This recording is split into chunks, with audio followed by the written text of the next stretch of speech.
Well, good morning, everybody. Mark Finan here in the home weather office on this Wednesday morning. It's the 19th day of July, 2023. This is the morning briefing as I record this from the home office. And as I look out the window, it's another bright and sunny day, beautiful day, and actually a nice cool morning with temperatures in many areas running, well, cooler than we've seen in over a week. So, yeah, it's definitely a change with the onshore breeze we had. So a couple of things I want to talk about this morning. First, let's show the satellite because we have this terrific marine layer. The marine layer is about 2,000 feet thick once again. And as you can see, we saw a nice spread this morning well into Napa County, some of the higher peaks of Napa County and even the higher parts of Lake County poking out here. But then you get all of this through the Bay Area and down through Salinas as well. And then this feature right here, we saw some thunderstorms overnight last night in Tuolumne County. Went up Highway 120, actually Tuolumne and Mariposa County, along the Highway 120. Not sure if we get any rain in Yosemite. We had some lightning there late last night. So all of that activity moving off to the east. I'll show you where we'll see some of this today here in just a second. But the other thing I wanted to point out was with this marine layer and that onshore flow, let me show you the temperatures we had in the region this morning.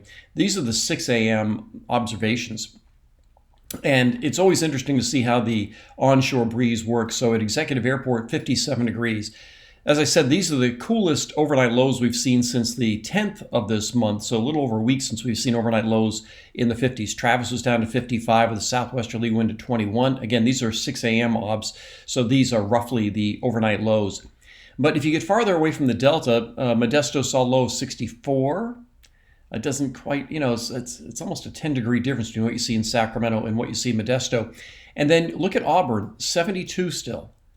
So the difference between, let's say, Mather and Auburn, which aren't really all that far apart, or even Lincoln and Auburn, 11 degrees. That's the inversion going on. If you want to see a little bit more on the inversion, Blue Canyon at 5,200 feet, 69 degrees, while downtown Sacramento was at 58. So it was 10 degrees warmer at a mile up than it was down on the valley floor with the help of that onshore breeze. So yeah, just to visualize, here's the cool air. All of this is about 50 some odd degrees, and you add in the onshore flow, and it just brings it all in. However, the farther away you get from the Delta, the less influence you have. And then right up here, right about where that haze line is, that's all the haze that's kind of trapped under the inversion. You see very well with the low sun angle because these are early morning satellites.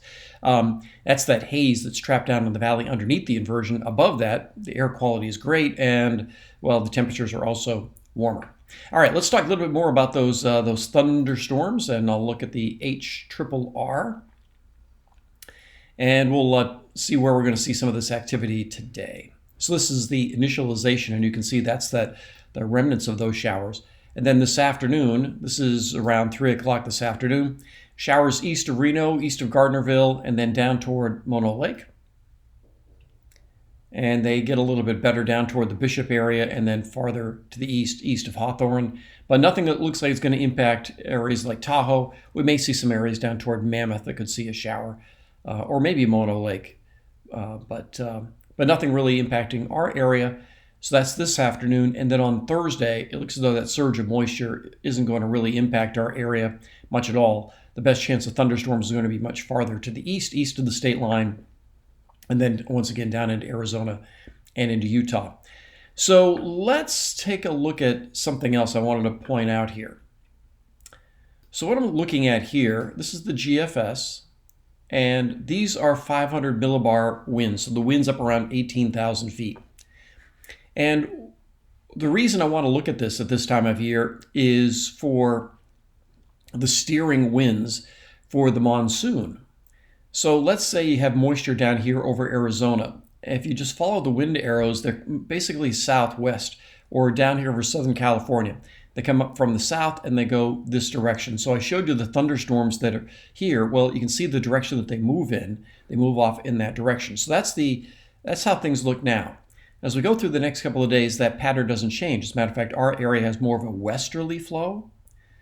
and any moisture from the south gets steered up toward Las Vegas and southern Utah. By the way, when you see green here, that's not precipitation, because I'm looking at a wind chart. That's charting wind speeds.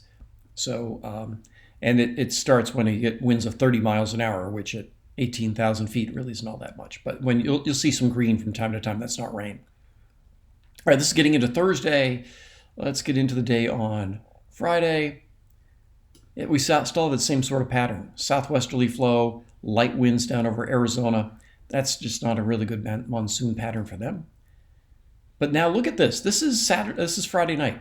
Look, it's a weak flow, but look how the flow is now suddenly southeasterly. This is going to change things, and I think this is how we get warmer on Friday afternoon and into Saturday. So instead of having that southwesterly wind, and just let me back that up, and we'll see how just quickly this changes.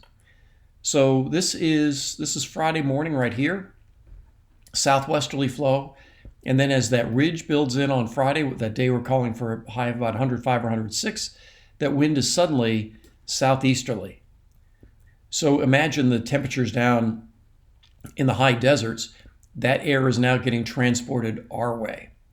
So that's why we're calling for Friday to be a much warmer day. Maybe not as hot as what we saw last weekend, but still, 105 or 106. Now, eventually, with some of that flow, here's the high right here. And this is a rather strong high, and you can see the circulation due south from the west, from the north, and from the east. So everything's circulating around like this, and we're on this side of it, so we have that flow coming up out of the south.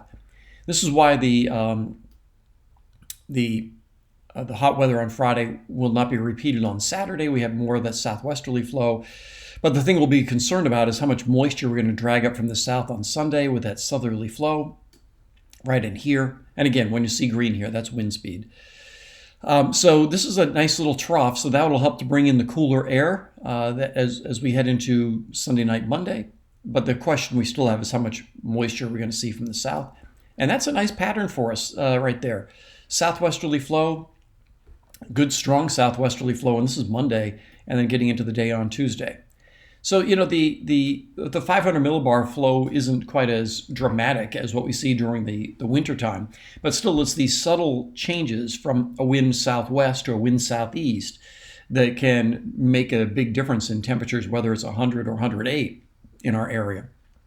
And I think that's the change we're going to see between Thursday and Friday. That's why we're focusing on Friday being the hottest day, and that'll last into Saturday morning. But Saturday and into Sunday, with some cloud cover coming our way and that flow shifting again, we should see temperatures come back down. Today looks like temperatures will stay in the 90s, another comfortable day, especially after the cool start we have had.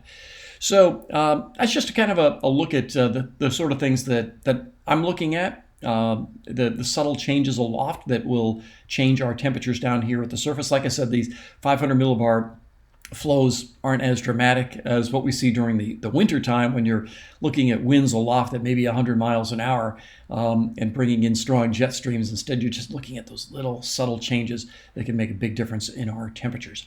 So that's everything I've got for you this morning. I will be on KCRA tonight at 4, 5, 6, 7, 10, and 11. But the next couple of days, I'm playing hooky. Shh, don't tell anybody. I'm taking a couple of vacation days, Thursday and Friday. If something dramatic does happen, I'll post a YouTube update. But other than that, I will chat with you again on Monday. But yeah, if something's going on and you see an update coming from me, you'll know something is going on here in the next couple of days, and I'll